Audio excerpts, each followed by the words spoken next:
এইভাবে ধর এমন কাট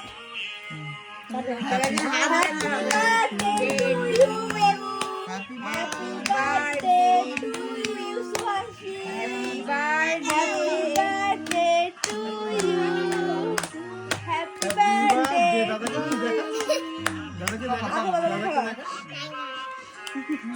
Happy birthday to you.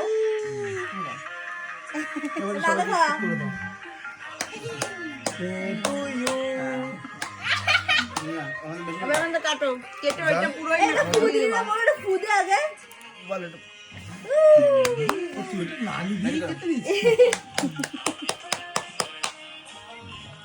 হ্যাঁ বাবা হ্যাঁ এবার মনি রেখা এটা ধরে ঢুকাই দাও দাদার একটু ঠেকি দাও ছবিতে একটু দাদাকে একটু সরিয়ে দাও ওরা দিকে দে দাদুকে দিবে এবারে তোমারটা ডিউ রইলো বাবা